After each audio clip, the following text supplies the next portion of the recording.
Wisniewski. I'm the division head for the Division on Aging here in Woodbridge Township.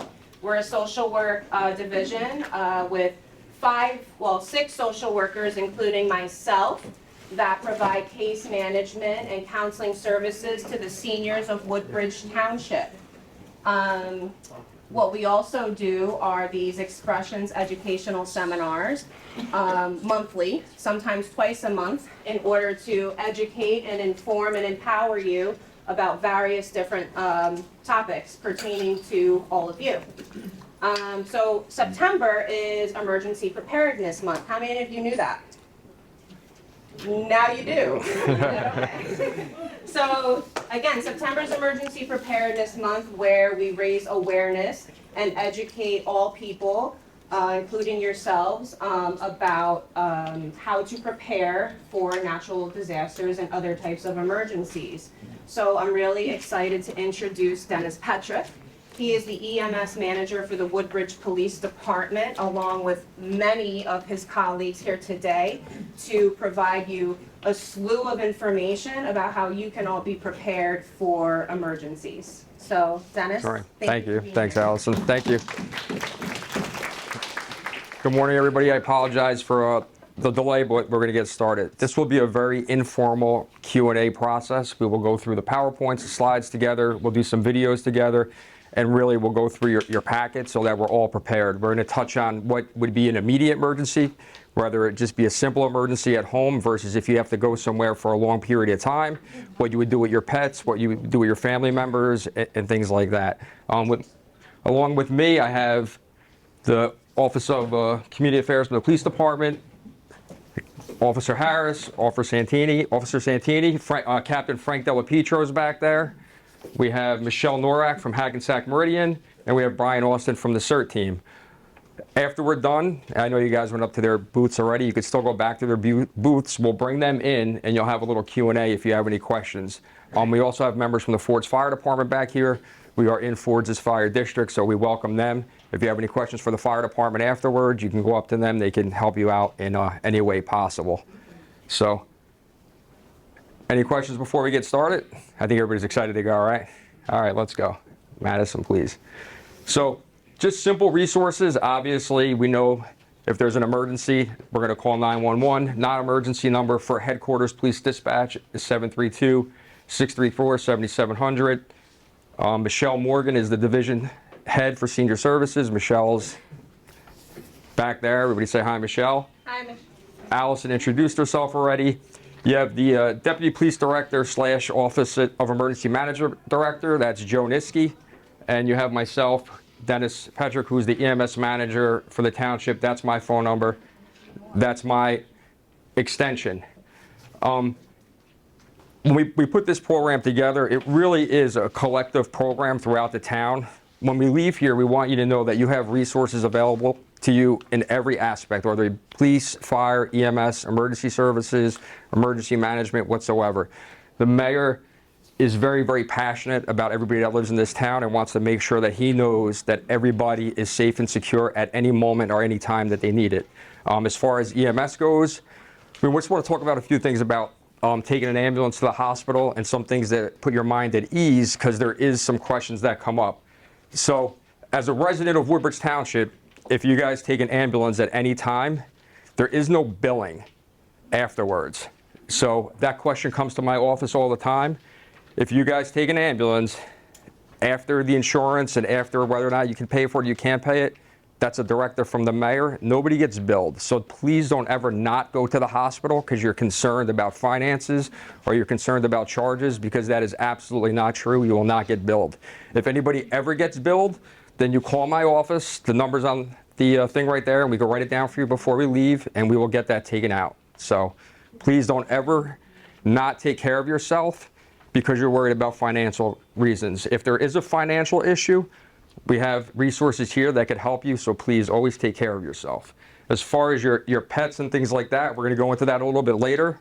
If you're worried about your pets, your dogs, we can call animal control. We could talk to community affairs from the police department. We can get involved and we could assist you with your animals, your pets, so that if you're like, you know what, I don't want to go to the hospital because nobody's going to take care of my dog, nobody's going to take care of my cat, bird, whatever it is, we have resources that are available for you to be able to use them so that you can take care of yourself. You yourself and your families and as residents of Woodbridge Township are the most important thing, and we want to make sure that you guys are taken care of as well. So go ahead. Dennis? Yes, go ahead. Everybody, a copy of the PowerPoint is in your folder, so that way you can take notes as well. Just a heads up. Yeah, so we're going to play a short video before we get into it.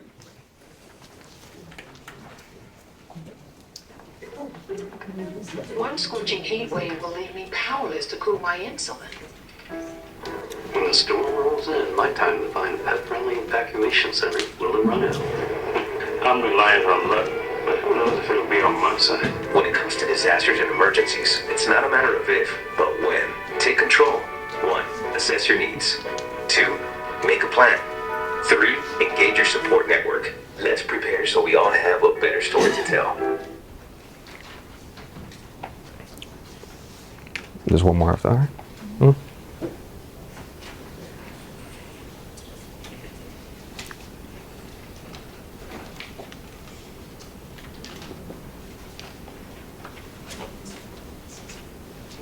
At FEMA, a huge part of our mission is to make sure we are preparing the nation for catastrophic events.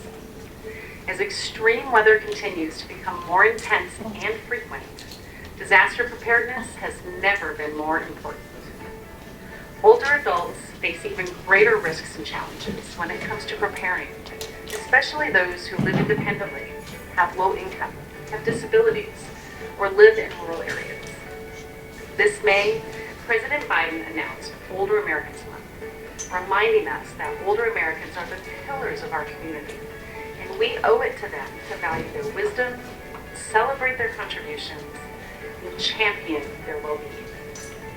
This September, I'm excited to announce that National Preparedness Month will have a special focus on the older adult population. Through our Ready campaign, FEMA is evolving the way we engage with communities to be more inclusive and impactful than ever before. Today, I ask you to join us in our efforts by finding ways to help prepare the older adults in your network or community. Stay tuned for new tools and resources, but don't wait. Visit ready.gov to get started. Thank you.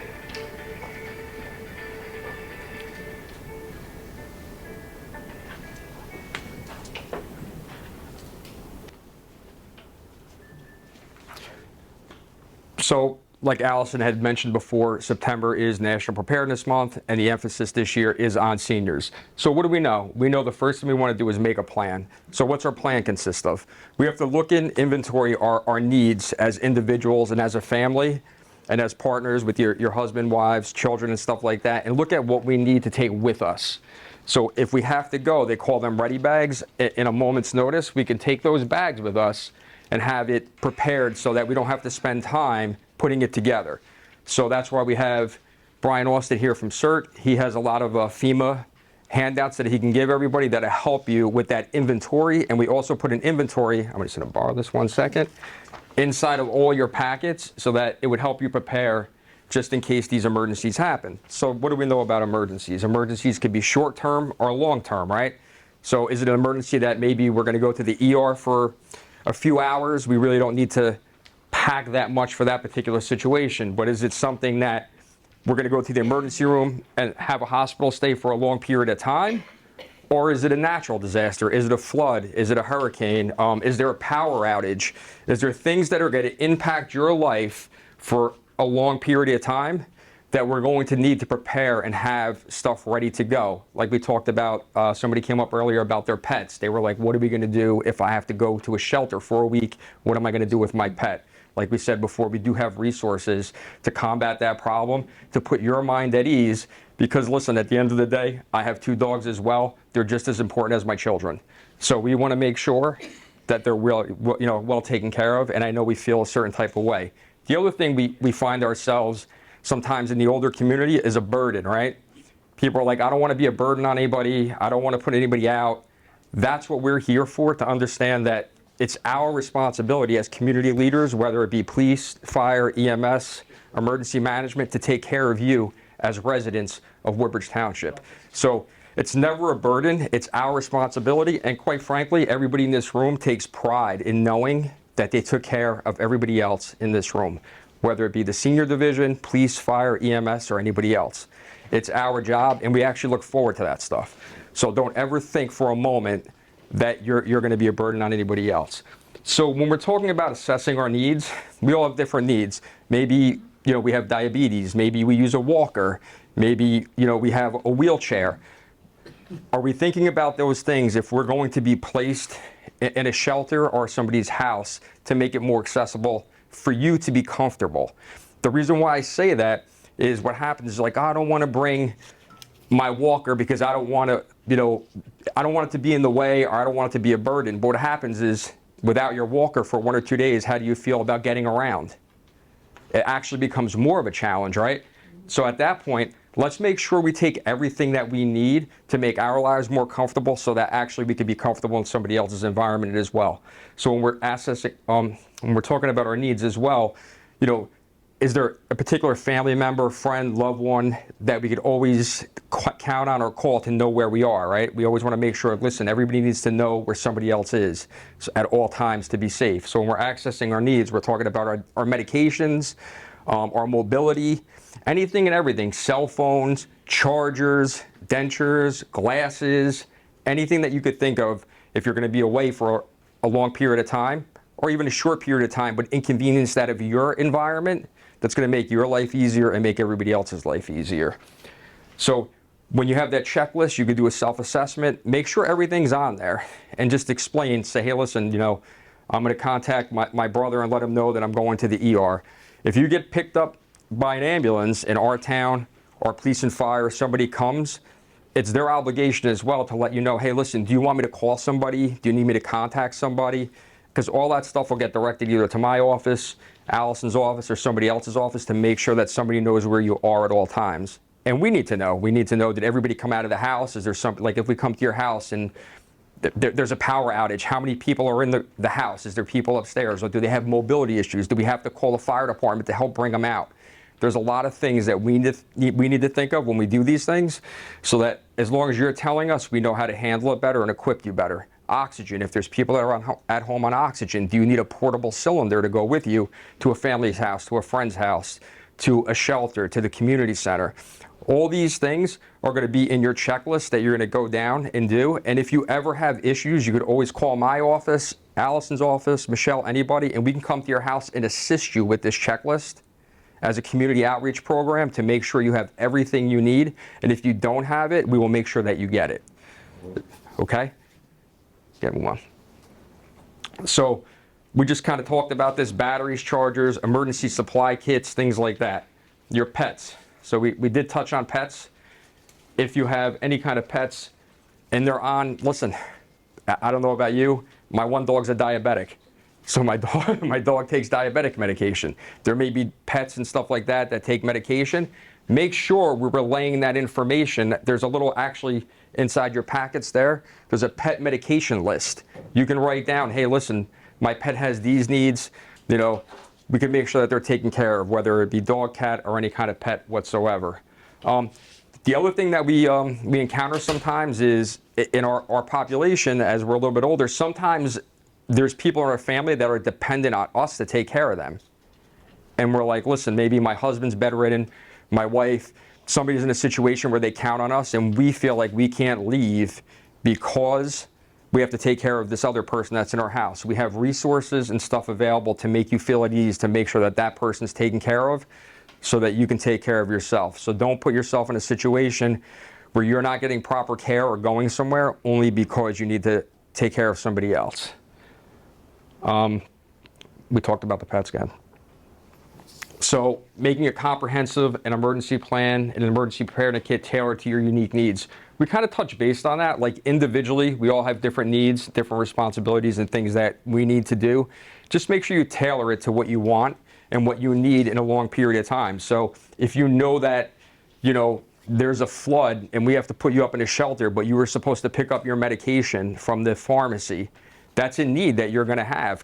Are you on a maintenance drug? Are you on a maintenance medication? Is there things that you have to take every day that you won't be available to get? That's when you come in and you speak to somebody from our departments on community outreach, police, myself, anybody within the town Office of Emergency Management, to let them know, hey, listen, I have to go to RX to pick my medication up and I'm not going to have it. Because what's going to happen is if you go a day or two without your maintenance drugs, your medications, you're going to wind up being in a bad spot, and we don't want that to happen to anybody. So medications, drinks, if you're on certain, if you have to take any fluids, anything like that, just make sure that we all know that you have that stuff and make sure that we have it available. So when you're going over your needs, soup to nuts, everything that you need to have, please just have it available and write it all down. All right, good. So things to include in your plan. So family and friends you could stay with, maybe the power goes out, there's a flood on your street or something like that, and you don't want to go to a shelter, and you have family and friends to stay with, just make sure they know. Make sure that they're not on vacation. Make sure that they're here. Make sure that we contact them to know, can you stay with them? A lot of people have children, family that live out of state. Is there a plan for you to get there versus staying at a shelter or a place that we could provide for you to be comfortable until you can return back to your home? Or is your home flooded out? If your home is flooded out, maybe you're going to be able to return back to your home. Do you need mold remediation? Do you need people to come in and check and see if it's even healthy for you to return back to that environment? That's very, very important. So we need to make sure we go through all those procedures as well. So whether it be a flood, hurricane, power outage, things like that. If you need assistance, if we have a power outage and your food goes bad in your refrigerator, let us know. We can come out and we could assist you with anything and everything to make your situation going back home as convenient and comfortable as possible. And that's really why we're all here, to make all that stuff happen. So when you're assessing your needs, included in your plan, make sure you have your medications. Are you on maintenance medications, things that you need to take? Your dogs, if you don't want them to go to a shelter, is there somebody that can take care of your pets or anything like that? Is there anything, I can't think of anything off the top of my head, but is there anything out of the ordinary that we wouldn't think of that's specific to you that you're like, you know what, this is something that I need that may not be common to anybody else, but it's going to make your life easier and your travel to someplace else or your stay at someplace else more comfortable for you. Oxygen. If you're on oxygen, we have access at the community center. If you're staying there for any kind of disaster relief for a long time, we have tanks there. We have portable things there that we could provide for everybody else. Good. So engaging your support network. Kind of what we do here as seniors, we have how many buildings throughout? 6. So we have 6 senior centers throughout the township where you guys can go out, engage, kind of like today, right? Come, meet with other people, get to know other people. It's important for us to engage and have relationships and come out and talk to other people. Same interests, same hobbies, things like that. It keeps us active. It keeps us aware. It kind of keeps like a check and balance sometimes. I know that, what's your name, sir? Luis. What is it? Luis. Luis? Okay, so I know that every Tuesday he comes to play cards at 11 o'clock. If there's one Tuesday that he's not here, that's uncommon. I could be like, you know what? Maybe we need to do a wellness check, go to his house to make sure he's okay. So we'll develop patterns within friendships. So we're like, or you start looking forward to it. You know what? You're like, I know he comes every Tuesday at 11 o'clock and we play spades together because nobody else likes to play spades, but that's a card game that I enjoy. So we start to do these relationships, we start to do these patterns, but we know that it's uncommon for him not to show up. And that's with anybody else. So whatever facility that you go to, whether you go there to play bingo, which I think Tuesday's bingo, because I want to come here when they play bingo. I came in one day, I was excited, they're playing bingo. I'm like, I haven't seen this in a long time. But create that network and that support network so that we're engaging with other people and we know what they like to do, where they are, and it just makes for a more enjoyable day. If you guys are into going to church together, I happen to be an usher at my church, so there's a lot of community involvement in there. And sometimes just talking about emergency planning and emergency preparedness, you could sit together and you could be like, oh, we went to this seminar last week at the Hickory Center and they talked about this. What have you done to get your list up to date? And then you can kind of compare notes, right? So you could say, well, you know what? A to Z, I did A through L, but that I didn't do the other part yet. can you help me with this? Do you know how to do this? Do you remember Dennis's phone number? Do you remember Officer Harris's phone number? You know, this way we can kind of work together and get these projects done together, because at the end of the day, we are one community and we are one town, and we take a lot of pride in doing that for each other. So, go ahead. So, we were talking about this a little bit. Make sure at least one person in your support network has an idea of where you are. Key to your home. It's important. So, if you're like, I'm going to be out of my house for a little while, I have to go to the hospital, I have to go to the emergency room, and then you tell, you know, the EMS division or somebody like that, they're like, oh, I left this back. Is there somebody we can, you want to see right here, sir? Yeah. Okay.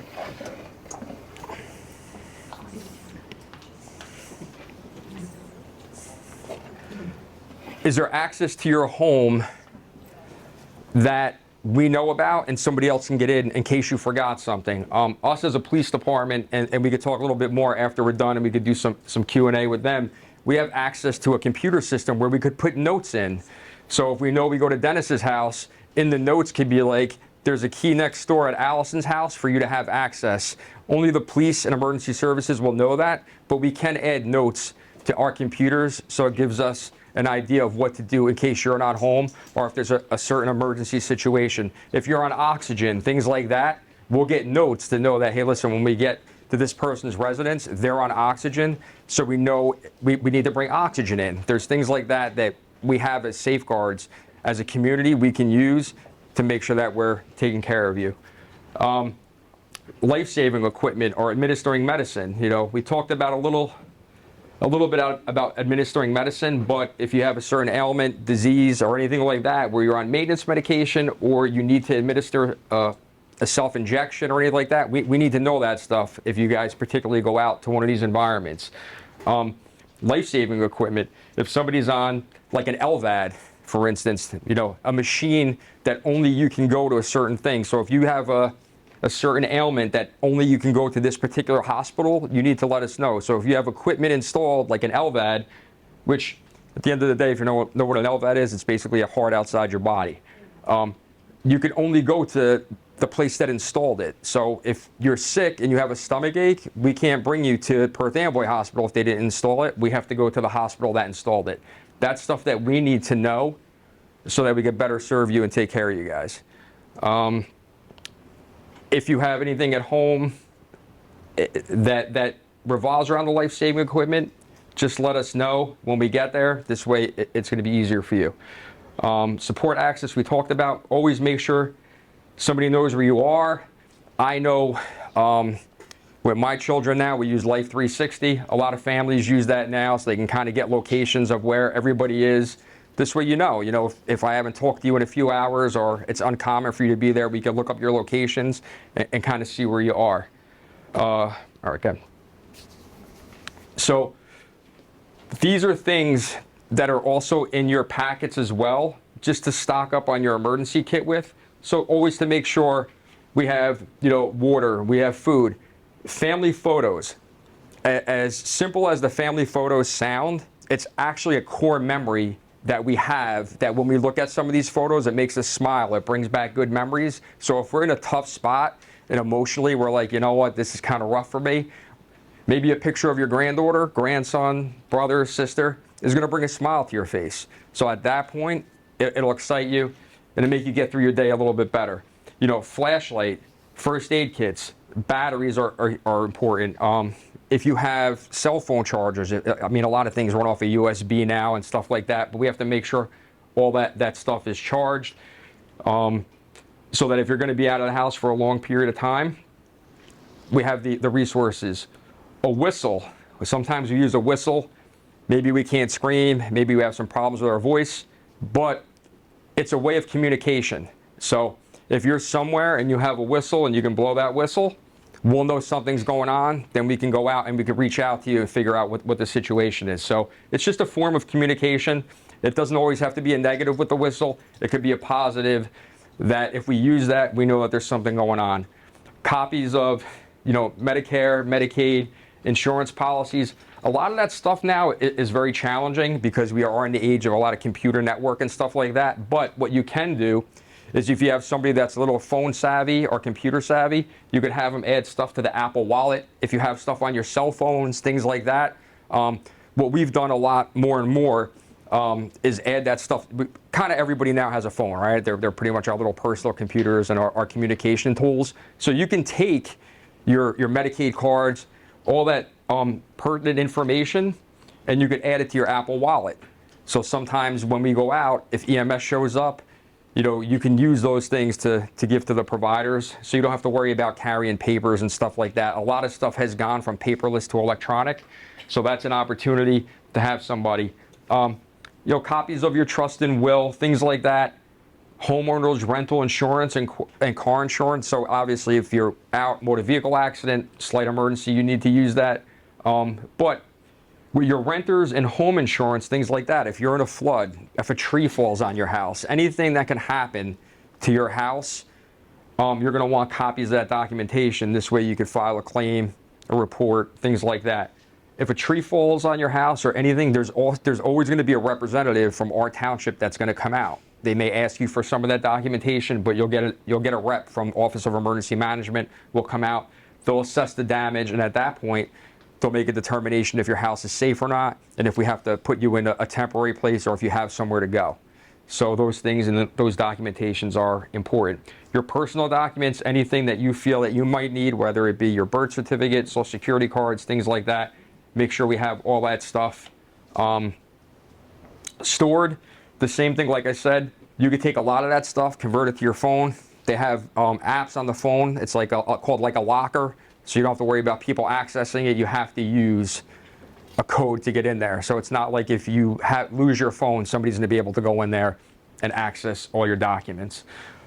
Plastic sheeting, a wrench, a manual can opener, things that if you lose your power, you lose your water, or you lose any utilities for a short amount of time or an extended period amount of time, you're going to be able to do things, right? So we talked about our pets. How are we going to open the can of food if we don't have a manual can opener or something like that ourselves? Whether we're stocking up on supplies, if we have to open up tuna fish, anything that may cause us to have to be inconvenienced.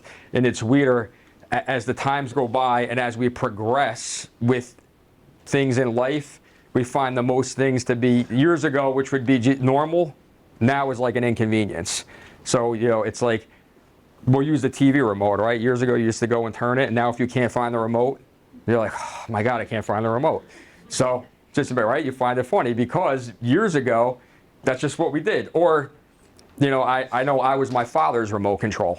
You too, right? Yeah. It's like, go turn the channel. I'm like, yes, Dad. And you run up and you turn the channel and go back and sit down. But the same thing. Now, what are we doing? We're like, we can't find the remote. Well, what do? They made life easier for us. I know if you have, what's that, Roku? You could download the app and now you have the remote on your phone. Look, she's laughing. So, you know. But if you can't find that, you're like, man, I have to get up and walk that 6 feet across the living room. I don't want to do that. So from there, we find the most things that used to be normal, now they're an inconvenience because we've evolved a little bit and moved on and they've done things. So the complete list of medication and your doctor's phone numbers. Sometimes, and we'll take a step back on the EMS side of things, as an older population, we get very dependent on hospitals and on doctors, right? So we're like, oh my God, I've been going to Raritan Bay Perth Amboy for the longest time. I only want to go to Raritan Bay Perth Amboy.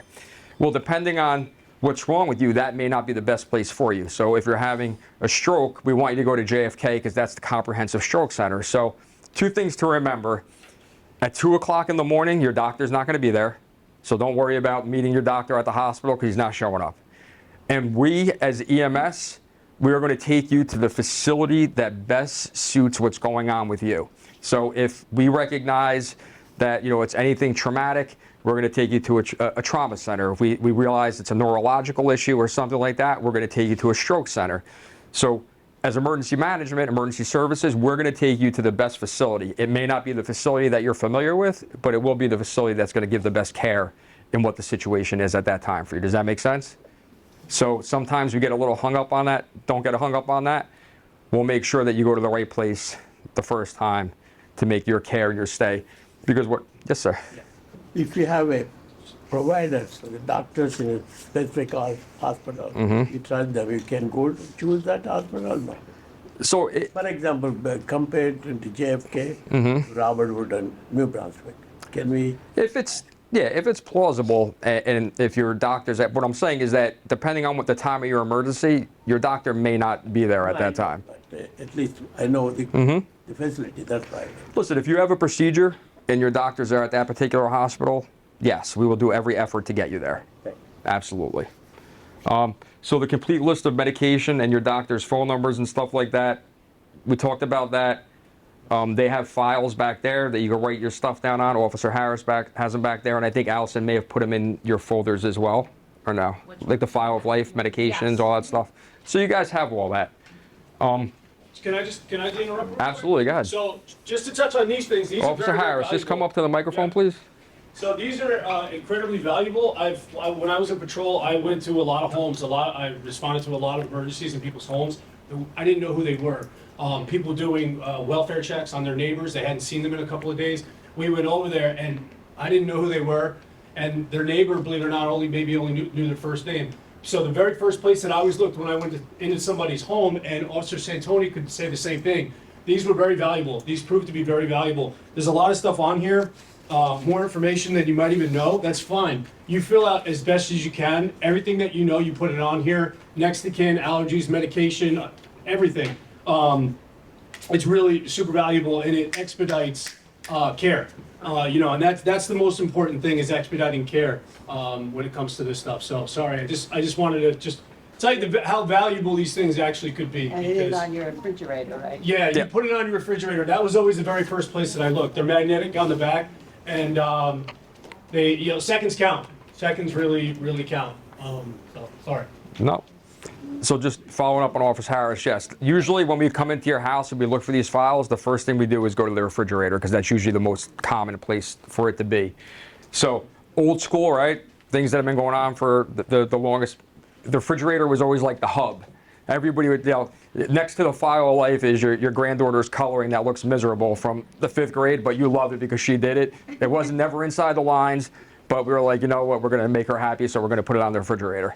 So everything and anything always went on the refrigerator. To this day, I still use a shopping list magnetic to the refrigerator, so I write stuff down, because I always forget, and if you don't believe me, you could just ask my wife. So make sure that we write all that stuff down. Complete list of doctors, names, and everything else. Go ahead. So other resources, there's some websites on there. We'll make sure we get that information to you. There's an elder care locator. That number's on there. I can make sure that we get all that other number for you. So I'm going to touch on this one, the second one, real quick, because I do get a lot of calls recently about this, about fraud. I just got one recently the other day. They were like, this ambulance company keeps calling my house. They said they brought me to the hospital, and I don't know what to do because they want my information. They want my phone number. They want this. If you ever feel that anything seems out of normal with any phone calls and things like that. Now, I know a lot of our cell phones now, they say scam likely. There's like all this other stuff, but elder fraud is a huge deal. Why is that? Because they feel that they can manipulate the system, and maybe the elder population isn't up on their game and paying attention. It's really more and more on the forefront. If there's any situation that you feel that any kind of bill collector, emergency service, anybody and anything is contacting you and you're not comfortable about it, please call my office. I'll make sure everybody leaves here with my phone number and my extension, and we will research that out for you. We literally just had a case yesterday. So people are calling, they're getting information. I don't know how they get it. That's their job to get it.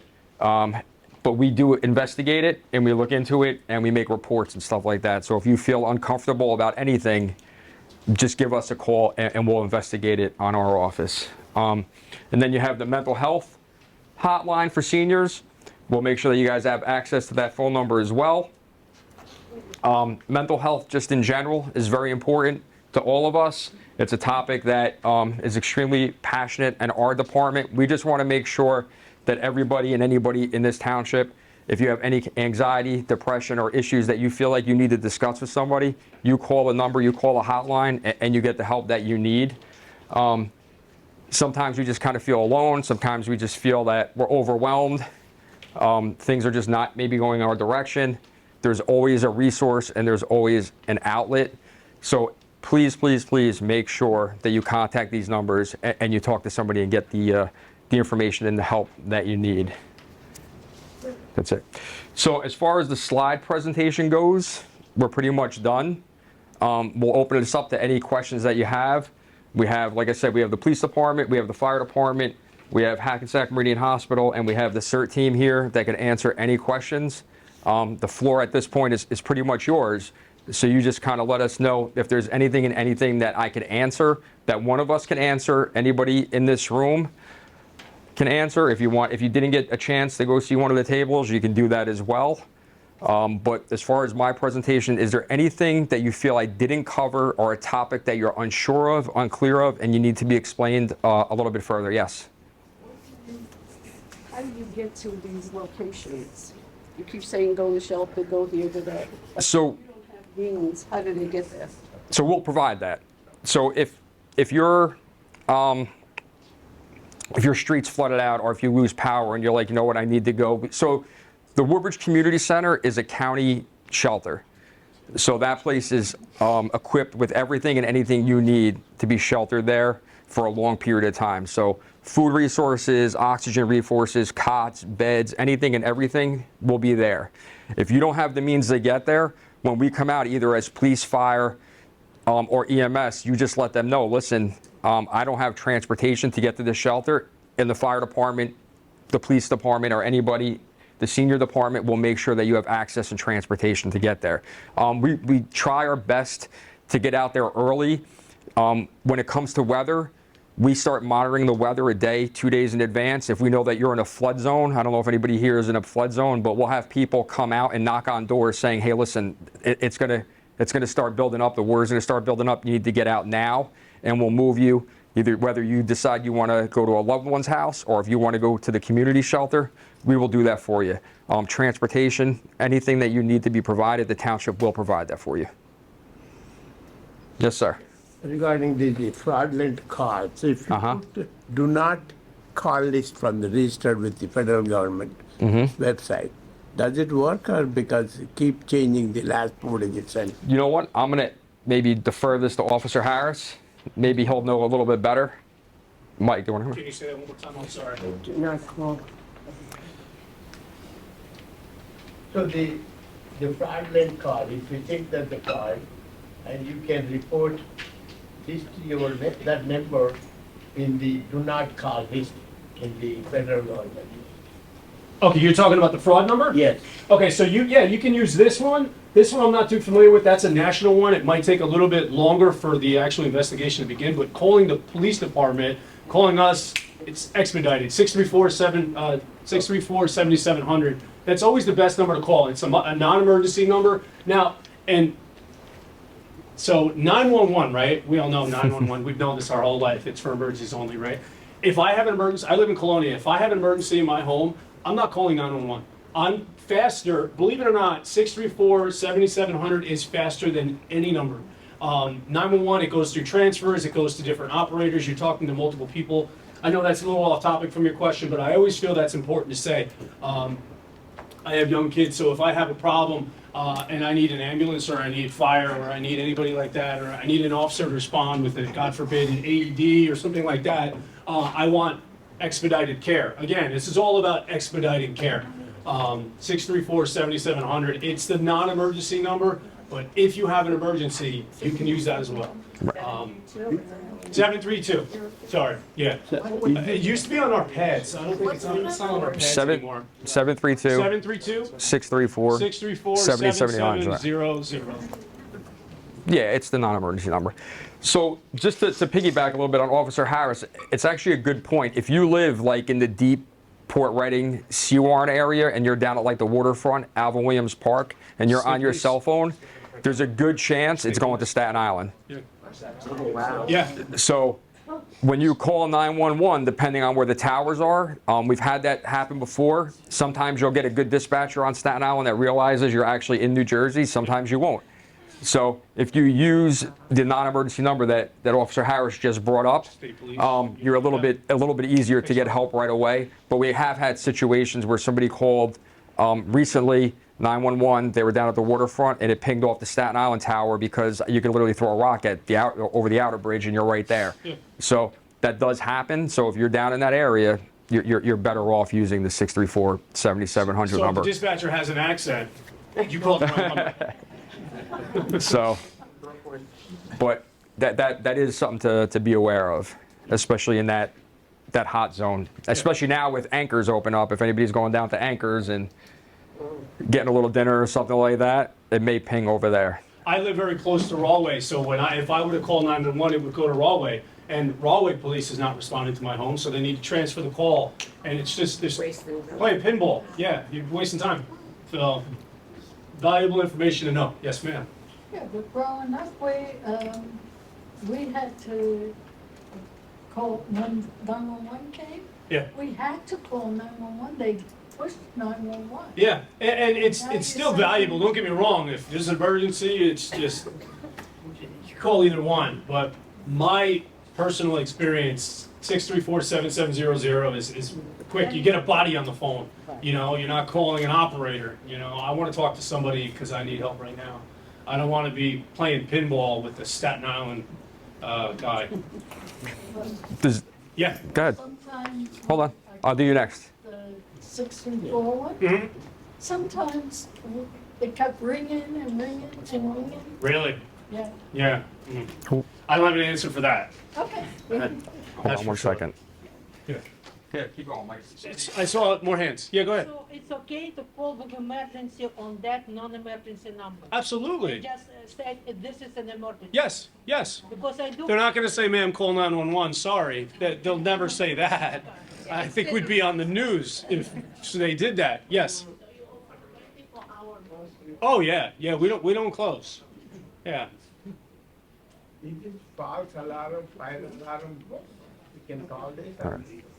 You could That's call in front either of the one. You could call both. You could say, hey, call this one first, report it, give them the information that they need, because they do this stuff for like statistics.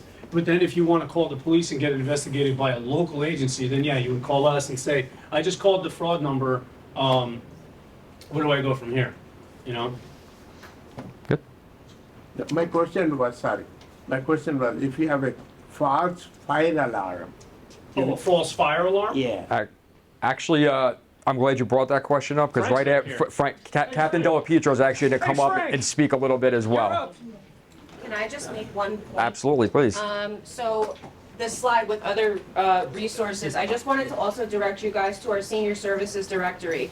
All of these resources, we have a slew of information on fraud and how to report fraud and how to protect yourselves.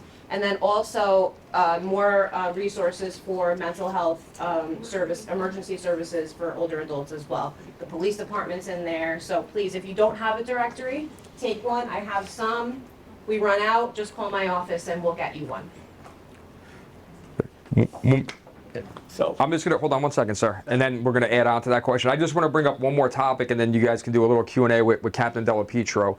We were talking about like the old school things and new school ways of things, right? So if we live in a lot of these senior buildings that are fresh construction in town, sometimes it's actually more productive to stay in shelter in your apartment than having a ton of people in wheelchairs, walkers, and everything else running out. So I know as we grew up, it was like fire alarm, everybody get out. So I'm gonna have Captain Della Pietro just touch on that real quick because it is important to know that sometimes it's actually safer for all of us as first responders to know that if it's contained or if it's in a small area, you're actually safer where you are than for us to try to mitigate a whole entire complex of people with wheelchairs, walkers, oxygen bottles, tanks moving out, and it creates a little bit of a chaos. So I'm going to let Captain Della Pietro touch on that real quick. Just one thing with calling 911, I guess you said that we were taught to call 911. 911 was rolled out September 1st, 1994 in our town. That was pre-cell phone time. Remember when you all had house phones? Well, when you dial 911, your name and address would come up on a screen, and we would know where to send the emergency services to. Fast forward to today with the cell phones, They hit off different towers. So if you call 911, we don't know where you're at. So that's why they're giving you, well, it's progress, but unfortunately with technology, like if you dial, I'll give you an example. Part of Raritan Center is in Woodbridge Township. When they were building FedEx Ground, we had a guy a worker that was trapped in a trench. They're calling 911. It's going to Staten Island. It's going to Saraville. It's going to Edison. It took 40 minutes to figure out where he was at. You're in the middle of a swamp. So what we did now is we posted the emergency numbers in the Raritan Center area that's in Woodbridge Township with the direct numbers, because FedEx is expanding greatly. So again, 911 is state of the art, but when you start hitting cell phone towers, that's the address that we get. So that's why when we do these programs, we give you the emergency numbers, the non-emergency number, that gets you right to the horse's mouth. That bypasses everything, you're talking right to the police department, and then once you get them, then they'll notify whoever needs to be notified. But just realize that you are very well protected by the emergency services in the township. We're available 24/7. Like I said, people that are here, we all care. To go to your question, sheltering in place, okay? Across the street, does anybody live across the street in the senior building? Anybody in Olson Towers or in one of the other multifamily senior buildings, high rises? Okay, well, in those buildings there, okay, if we had a fire alarm, we don't want everybody coming out into the hallway, right? Olson Towers is 5 stories. There's approximately 300 people in there, maybe more, all right? What happens is, if you come out into the hallway all at the same time, a lot of you are on walkers, canes, okay? You have to use the stairs, because the elevators aren't gonna work. What happens is, you clog up the stairwells, and that's how the firefighters are getting up, okay? When you start leaving doors open in the stairwell, you fill the building up with smoke. There was a fatal fire in Cooper Towers a few years back. Fire started on the first floor. Now, these buildings, we don't evacuate them. You shelter in place, and I'll explain what that is. When they tried to evacuate the building, they opened up all the doors into the stairwell. The smoke got into the stairwell, went up to the 5th floor, and then what happens is the smoke collects and starts to bank down. So now you have seniors that are, that can't come down fast. Now they start tripping and falling. So it turns into a disaster. So what we do now is, in the buildings that you're in, if they're sprinklered, they're protected. They're designed to protect you in place. So sheltering in place is, when the alarm goes off, you don't leave the building. You stay in your apartment, okay? Preferably you pick a room that has a window so that you can see what's going on outside, okay? But you're gonna wait the fire out. You're gonna wait for the firefighters to come, put the fire out, clear the smoke out, whatever it may be, okay? And I know with the township senior buildings, we do fire drills, and pretty much, as the residents come in, we teach them what to do, not to go out into the hallway, okay? So the sheltering in place is, you pick a room that has a window. You can, if your apartment's filled with smoke, or if the fire's in your apartment, obviously you're going to get out. But you can get on a phone and call 911 and tell them where you're at. Okay, that the fire's in your apartment or the fire's on your floor. You can give them the information. If you're trapped and you have to get out, okay, again, you call 911, relay it to the dispatcher. We all have radios, so when we're responding, there isn't any building that we can't get to in Woodbridge Township in under 3 minutes. When you call 911, usually the cops showing up first because they're on the road. You got an ambulance coming and a fire department. We're 2 minutes. This building here, we're 2 minutes away. So by the time the alarm comes in, we're already on the road. Okay. A lot of your firehouses are staffed 24/7, so as soon as the call comes in, we're out the door. But sheltering in place is where you stay in your apartment. If we need to get you out, we will come get you. But through fire drills and stuff, we teach the residents in these buildings.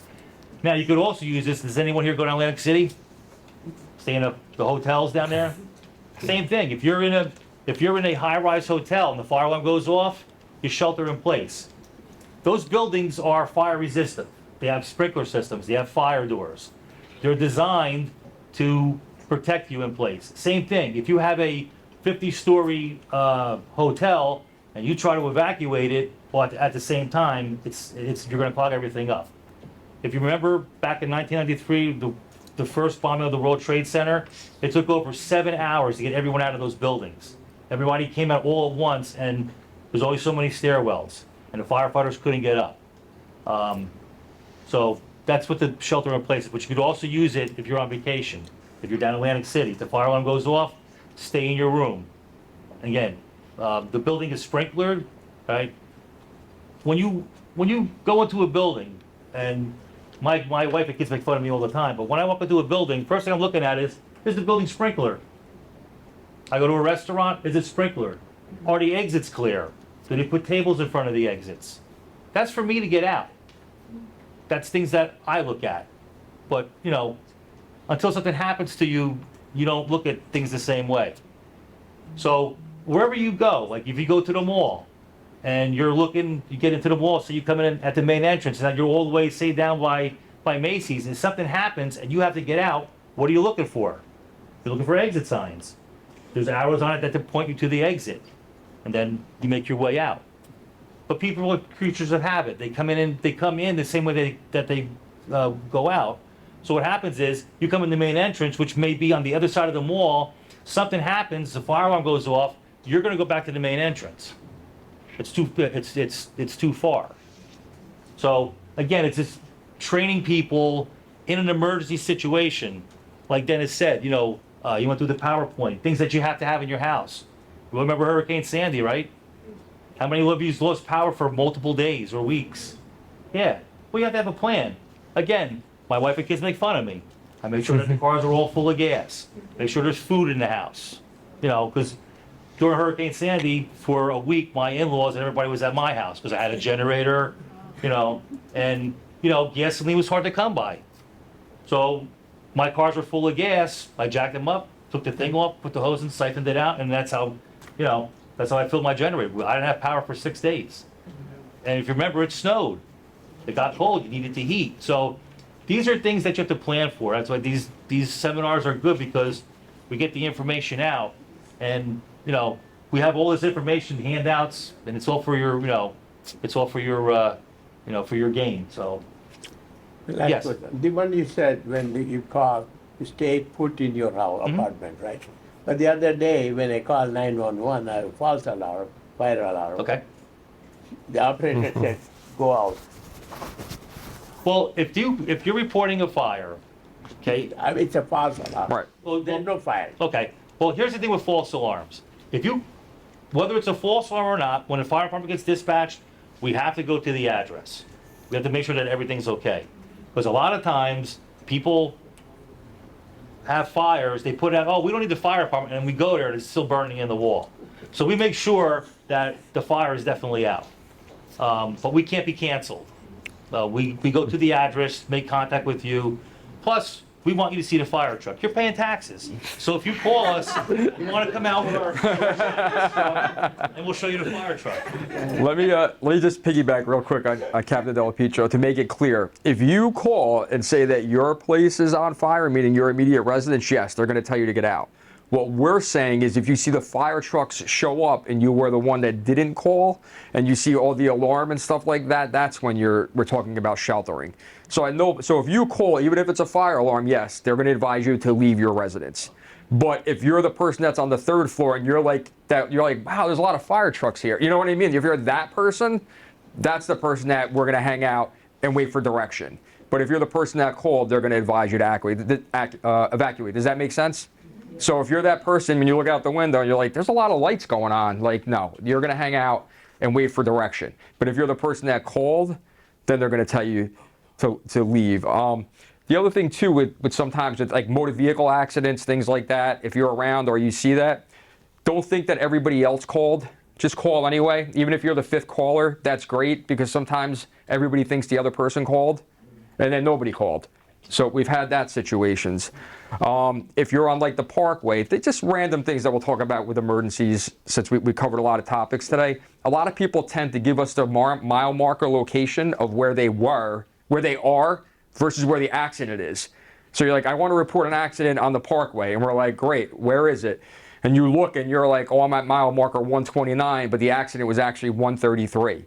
So you have to kind of have an idea of where it was. And I'm going to tell you why it's important. Because Colonia borders Clark.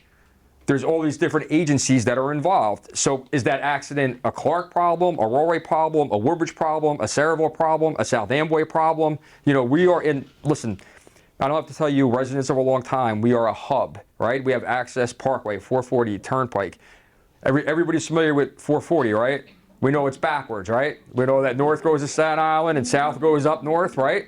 Same thing, because you guys are laughing because you know. That's things to just keep in mind. I'm on 440 south, but I'm actually headed north. So kind of that stuff. Or, you know, us in emergency service between EMS, police, and fire, that whole loop, we call it the spaghetti loop, that whole Caseby, Hope Lawn, Fords, going into South Amboy, Saraville, it's really hard for even us as first responders to know where you are. Is it Route 9 to 440, 9 to the Turnpike, to the Parkway, to this, to that? So sometimes knowing where you are in that location, everybody's looking at me like, yeah, he's right. Because it's really challenging, and it's our job to get to you as quick as possible. Anything else? Sure, go right ahead. Getting back to the ambulance. Yes. If you call an ambulance Mhm. saying that you don't have to worry about if your insurance is going to cover it or not, do you have any say as to where you want to go? That's a tough question, and I'm going to tell you why. You do to a point. You know, if it's within reason and the system can sustain it, the answer is yes. But if the system is unsustainable, meaning that right now the ambulances are limited, it can be challenging at times. Go ahead. Excuse me. If the EMT says, well, we have to take you here, and you say, well, I prefer to go elsewhere, and I say, well, we have to take you here. Right. If it's within the core four, like Perth Amboy, JFK, Robert Wood, Rollway, something that's reasonable, it could be reasonable. And if you ever have that issue, you call me and I'll straighten it out. With that being said, like we talked about before, if you're like, I have to go to Rollway because my doctor goes to Rollway, but you're in the middle of having signs of a stroke, no, we're going to take you to JFK. You know what I mean? So, and that's kind of like where we are. If you have a traumatic event, people have asked our providers to take them to Perth Amboy Hospital with 3 fingers missing. No, you're going to Robert Wood. I understand that your doctor goes to Perth Amboy, but that's a Robert Wood issue. You know what I mean? Because this is what happens. So just so you know, if you want to know how the system works as far as like emergency preparedness and stuff like that, with taking somebody to the wrong hospital actually cripples the system. And I'm going to tell you why. So if I take you to Perth Amboy with a stroke, at that point, they're going to stabilize you the best you can. Then they're going to send another ambulance to pick you up to take you to JFK. Depending on your symptoms and what's going wrong, it could either be a BLS truck or it could be a paramedic truck with a nurse on it. So if I send a paramedic truck with a nurse on it, that's going to take another paramedic and another ALS unit off the road and possibly have somebody else who needs an emergency not have that resource available. So we really try to eliminate that as best as possible, because you can really hurt a system overall by not going to the right facility. So that's what we do. So we want you to go to the right facility, the right time. Sometimes it may not be what you think is best, but as trained providers and caregivers, we're going to bring you to the right place that we feel is the most appropriate care. And sometimes it could be a little bit challenging, but that's really a primary reason why, because you could literally lock up 3-4 ambulances and 2 medic units. And then if somebody's in a car accident or something like that, then we're not going to be able to help them. So does that, go ahead. Getting back to that, I'm going to guess my friend here. That's okay. With the ambulance, oh, I know what it was. If you're by yourself and you have to call an ambulance, and you don't have access, you can't get to your door to open, what do you do? So 2 things. If you can relay that information, they're going to dispatch the fire department. They'll come with us, or they'll dispatch, usually 9 times out of 10, if the units are available with the police department, they'll send an officer with an ambulance. A lot of the officers have tools that they could take a door down. At the end of the day, we're going to get to you. I mean, if we have to make access, we'll make access. Go ahead. No, because I had a point. Because question. there's, Go ahead. I think there's times when, seniors lined up, they don't want to do that, make that call because they can't, they're worried about it. Oh my God, they're going to knock the door down. How can I go to the hospital if my door's open? These are like. I'll give you two answers. Do you want to?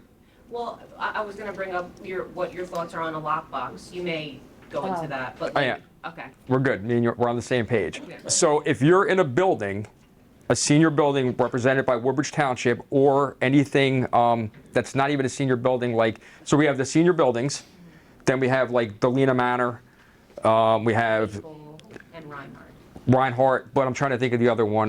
What's the one on Hyde? Hyde condos. What is that? Officer Harris, you remember? South Hyde and Island. South Hyde and Island. Yeah. So that's not a township thing, but we have fobs, access, and everything like that. So the fire department has Knox boxes and EMS has lock boxes.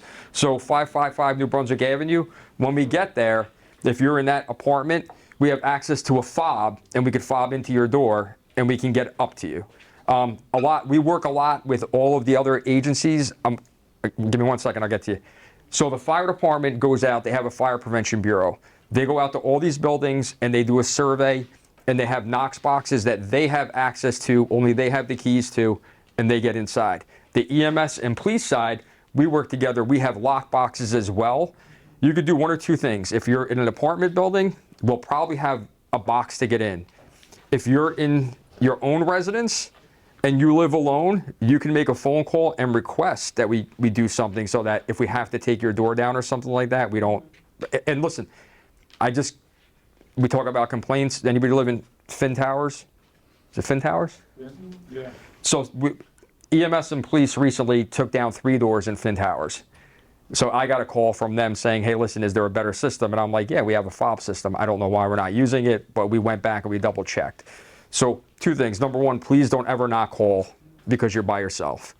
We get trained and we're there to figure out a way. We're paid to figure out how to get you out of your house. And that's always going to happen. Sometimes maybe not the most convenient way, but it's going to happen. If there's damage that we've done, we'll take care of it.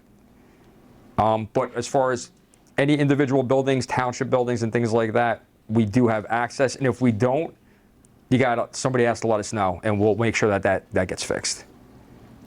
I'm sorry, you were next. Go ahead. We'll get to everybody.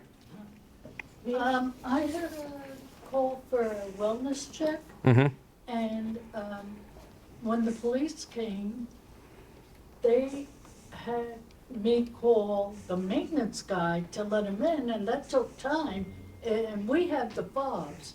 I live in the Delina Manor. And we had the fobs, and I don't understand, and the person was in serious condition.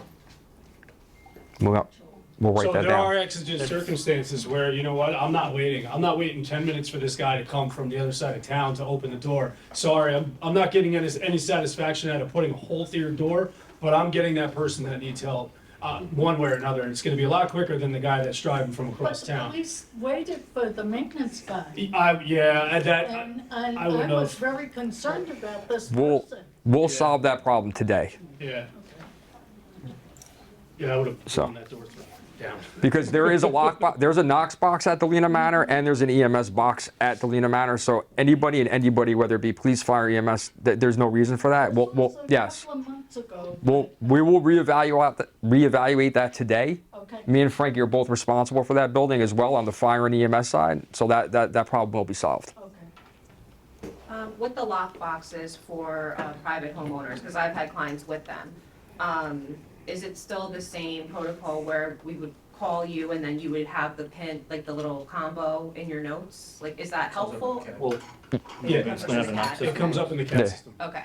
That's Is that the answer. helpful, or? Yes. Oh, yeah. Yeah, so anything that we can put into our notes, so we all have little mini computers in all of our cars. So whether I'm responding, Officer Harris responding, or Captain Della Pietro is responding, there's a private computer that just goes to first responders. No other access to anybody. So when we show up at Captain Del Pietro's house, it'll say lockbox on the side door, the code is 321.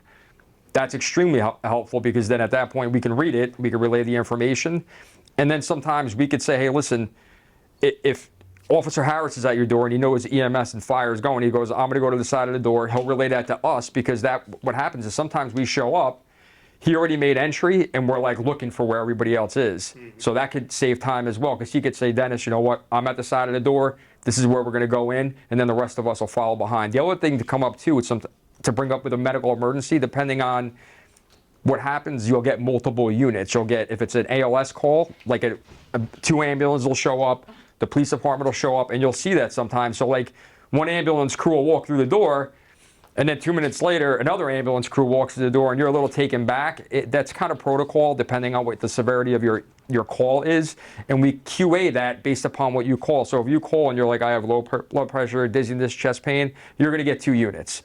So sometimes it's helpful to know that the other person is coming, but what we do on the EMS, fire, and police side, we listen. What we talk about is communication is key. If I can go into your house briefly within a few seconds and explain to you what's going to happen over the next 15 minutes, everybody's personality and life is going to be easier at that point. So if I come in and say, listen, here's what's going on. You called and complained of the chest pain. This is what's going to happen. We're the EMTs. We're going to come in. We're going to start care. The paramedics are going to come. They're going to put you on a monitor. So this way you know what to expect. So you're not taken off guard. So that little bedside manner and that little professional courtesy. And listen, at the end of the day, we're stepping into your house. That's your house. And we want to make sure that you're comfortable, respected, and you feel like you're getting the best care. So sometimes us as providers, if we give that little 2 minutes of explanation, it kind of goes a long way sometimes. So go ahead. It's okay. Go ahead, dear. You said about having the lockbox, the numbers. How do you do that? How do I register my lockbox number with you? So, Because I'm alone. You want that one or you want me? Yeah, you have one already? No, I have my own lockbox. You have your own lockbox. Yeah. So if you have your own lockbox, we have a form that's in our department that it was a program that my boss and I in the back of the room started that we haven't rolled out. We're in the process of collecting lockboxes from different real estate companies from around town. We got a good number of them from Century 21 on Main Street in Woodbridge, and it's a project that it's a program we're calling Project Lockbox that we're gonna push out to the public once we get a good amount because we don't have enough yet. We don't want to get inundated with requests for lockboxes and not be able to fill those requests. So once we fill that out, we have a registration form where you can contact us. You fill out, we bring it out to your home. You fill out the proper paperwork. It's like one sheet that says all your information on there, and you put a location, all that stuff. You put a house key in your box. And nobody can, you hide it wherever you want. I usually lose my keys. Yeah, exactly. And you know what? It's a hide key. It's a hide key for when you need it, and it's a hide key essentially for when the three of us, if that ever has to happen. Hopefully, it never has to. But that's one of the programs that we're going to push out. Hopefully later this fall, once we get a better number of those things. Right now I think we only have about 20, and there's 50 people in the room. So if we push it out now, we're unable to fill that request, right? Lockboxes are very expensive, but luckily we have several real estate companies in town that are willing to take part in this program. So yeah, that's going to get pushed out further later, hopefully this fall. I hope. That's a great thing. Yeah, because that's a little relief off of the person to know that you're going to be able to get in the house without 3 o'clock in the morning bothering a neighbor or trying to find someone or knocking So the door the down. ultimate goal with Project Lockbox is to preserve life, right? But also maintain your property. Because if we keep your door down, you go to the hospital, now your home is unsecured. You don't have to worry about that. That's a big fear. It is a big fear. And there's been some situations where we've kicked doors in and then we leave, right? We don't know what happens. We're on to the next job. That happened yesterday or the day before. One of my downstairs neighbors, she has a house alarm. Yeah. And the alarm was going off. Yeah. And she gave them, because she couldn't think fast enough, she gave them the wrong password. Okay, that happens. They hung up and they called the police. And she said, please, the police are going to knock my door down. Yeah. then I can't stay in my house, and plus if I do stay, I feel insecure about Right. it. That's why it's important to put the proper, because when you're in an emergency, you're not thinking straight, right? You're not thinking clearly. Maybe you're putting your password in for your ATM, and that's the one that you're giving us. But Exactly. it happens. Exactly. It's Under pressure. human nature. You're under pressure. People, a lot going on. You're whatever. It could be a scary thing. So that's why getting all the proper information and the proper paperwork at the right time is crucial. So when that does happen, you don't have anything to worry about. But So again, there eventually are I some can circumstances where we might have to take your door. If we can't get into your lockbox and we're putting in the right code, we can't get in, we need to get into the house. Sometimes you can't help it, but you have to kick the door or Is the form break the window. available now? Is what? Is the form available? Not yet, but it's going to be. Okay. It's going to be. Shortly. Good. I know of a town in another state Mhm. where an elder living alone can call every morning a police station and just to make sure that they're okay. And in one case, when the person forgot to call, the police came to the house to check on her, and they have a lockbox. Did Woodbridge ever consider a program like that? It's a lot of calls. That is a lot of calls. Yeah, that probably, yeah, I would say that happened in a very, very small town. I don't think that's happening, unfortunately, in a town like Woodbridge. We would get, you'd never get through. You would need, over 100,000 residents, maybe a quarter of them being seniors, 25,000 people. That's a lot of phone calls. That's a lot of phone calls. I wish we could do that in a perfect world. That's awesome. Good. Call Mike's personal phone. You Good. said in the beginning that ambulance in Woodbridge don't charge, right? But what happened when it's two ambulances come? One is charging whole lot of money. So you're right. Yes, when two come and you don't know. If you get an ALS bill, yeah, I'll talk to you afterwards, but I'll be able to explain it a little bit better. If you get two ambulances, so if Hackensack shows up and Woodbridge shows up, you're not going to get a bill from Woodbridge, but you may get a bill from the hospital on the ALS side of things. Yeah. So if they put a heart monitor on you, things like that, Yes, I do. there's a good possibility you're going to get a bill from that. But as far as the Woodbridge regular ambulance, you will not get a bill. And if you do get a bill, then you call me. Can you refuse second ambulance? I would not, just based upon what your thing is. You're gonna get an ambulance based upon what you call for. So if you call with chest pains, you're gonna get a medic unit and a BLS unit. So you're not gonna ever know what's gonna come, but at the end of the day, if you're having a heart attack, you want that medic unit there because, And they did, they say. yeah. They did, they say. Mm-hmm. And then they charge Yeah, that one I can't help, I'm sorry. incredible amount. All right. And oftentimes with the hospitals too, remember to look at your bills because they'll send out the bill before billing your insurance. So you always want to make sure of that. You call and you make sure that they have your insurance information because a lot of times they won't. So do that first. Okay. I believe it's for the gentleman. Oh, it's for Frank? Sure. Yes. Yes. It is regarding the carbon monoxide alarm. Okay. When we go off, yeah. Well, if your carbon monoxide detector goes off, they go off at 35 parts per million, that's on the low end. Leave your windows closed, get out of the house. What we do is you dial 911, when the fire department comes, we'll go in with our meters to see what the levels are. And then we'll try to find out where it's coming from. So normally what creates carbon monoxide, like if you do a lot of cooking, like say like Thanksgiving and the house is all buttoned up, you can get carbon monoxide levels that'll set your detectors off.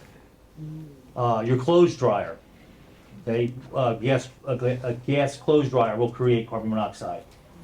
A faulty heating unit, if you have gas heat, okay, that's usually a lot of times when we go out, like right now it's just starting to get cold, so people will be turning their heat on, so our CO calls are going to start to increase. So when we go there, we go with our meters. If we get high levels, we'll turn the heat on and we'll try to find out where the CO is coming from. But a lot of times the gas furnaces, the flue gets pinholes in it over time. And the CO gets out into the room and that's when the alarm goes off. When we get there, then we'll air it out. But the main thing is for you is if it goes off, go outside the fresh air, wait for the fire department to come. We have special meters, and we'll go in and, we'll turn the heat on and we'll check to see where it's coming from. How do you know if it's battery or this is actual, Well, battery, there's two types of detectors. There's batteries. yeah, sometimes it makes noise because it's need battery. How you Well, know it's, which yeah, one? well, you're supposed to change the batteries in the CO alarm every, like at least once a year. Okay? A CO alarm, when you mount the CO alarm, you mount it at eye level. You don't mount it on a ceiling. It's not like a smoke alarm. Okay, you mount it at eye level. Okay? They're good for 7 years. After 7 years, you buy a new one. Smoke alarms are only good for 10 years. And then you have to replace them. So, but carbon monoxide, they have the plug-in type that you plug into the wall. With me personally, it's too low. They have the battery operated ones. Pretty much the battery operated ones, they're like around $40. Usually they come in a pack of 2. So you want to have like one on every level. That's, again, we're near your bedroom, because they do work. Most of the times when they go off, they're actually detecting, carbon monoxide. And your detectors now, the first generation that came out is right around 7 years old. So we're seeing a lot of the ones that go off, beep, and that's the end of life signal. The newer ones now are more, it's a lot more advanced. There's less false alarms with them. The price has come down on them. But like if you go to Home Depot, they got a whole table full of fire extinguishers, and next month is Fire Prevention Week, so they're gearing up for that. But If you have any questions too, depending on what area you live in, Fire Prevention Week, just go on, or we can give you resources. So if you're in Fords, it's one day. If you're in Hope Lawn, it's a different day. If you're in Avenel, it's one day. If you're in Colonia, it's a different day. We can get that resources out if you want to stop by at the firehouses at their open house if you have any more questions, fire department related. or I can come back here on another date and just talk about. We could talk hours about fire stuff. So. I just want to clarify, I live in a building in Island. It has 3 floors, 2 elevators. Okay. I've lived there 4 years, and in 4 years, the fire in our apartments went off in the nighttime, and we all ran out and stood on the sidewalk, and one time, way before the fire comes in, and they did find that there was smoke someplace. Okay. Are you saying that, one lady, she lived on our floor, I knew she had a wheelchair, so I'm banging to wake her up, but she's definitely. You got a pen and a paper? I tell her, stay there, and when the fireman came, I said, you better go get her out, and he said, don't worry, he said, I'll get her out. Right. But you're saying that we should stay there? It depends on the building. I live in. We're going to write your address right now. Yeah. Madison's going to write it down, and I'm going to personally investigate it. What is it? Woodbridge Hills. Woodbridge Hills? 15 buildings. Okay. And our building But has it's not- had it's firemen 3 times in other buildings. and Right. It's always at night. It depends on the building that you live in. Like I said, if you live in Olson Towers, like the senior building across the street, those residents stay in the building. It all depends on your building, how it's built, and so every building is unique. But yeah, why don't you tell us, and then we'll have someone come out and. They told us the first time we shouldn't congregate the fire people. They came, they said, you have to get away from the front of the building. You Right. should have went to your car for someplace. So. Before you leave, give Madison your name, your phone number, and your address, and I will personally look into it, and I will call you back myself. Okay? You're welcome.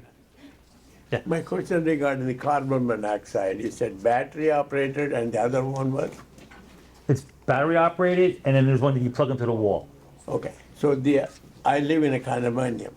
So they installed the new carbon monoxide, which I bought it battery operated. Okay. The fire department came and, no, it's not acceptable.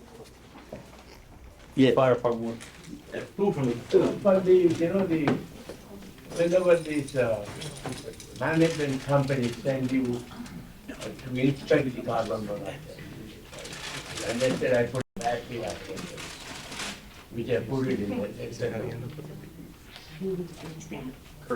If the building is built with fire alarms and carbon monoxide detectors that are hardwired into the system, you can't take them out. That's part of the building's protection.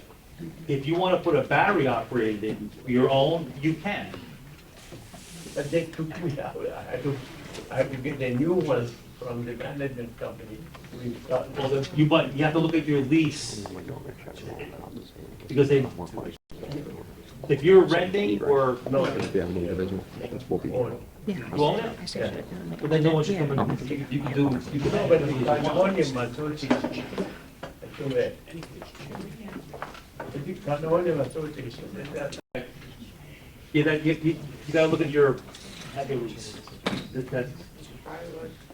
can see me after the thing and then we'll. Okay. All right, so at this point, is there any other general questions? If not, we do have some food and drinks for everybody. If there's any specific questions you have for anything with emergency management, EMS, you can come talk to me. Anything refri related, you can talk to Captain Della Pietro. You have Officer Harris here and his team back here for anything police related. Michelle Norak is still back here from Hackensack Meridian. Anything is hospital related, you could speak to her. Unfortunately, the guy from CERT had to leave. He had a 1 o'clock meeting. But anything FEMA or CERT related, I could answer those questions.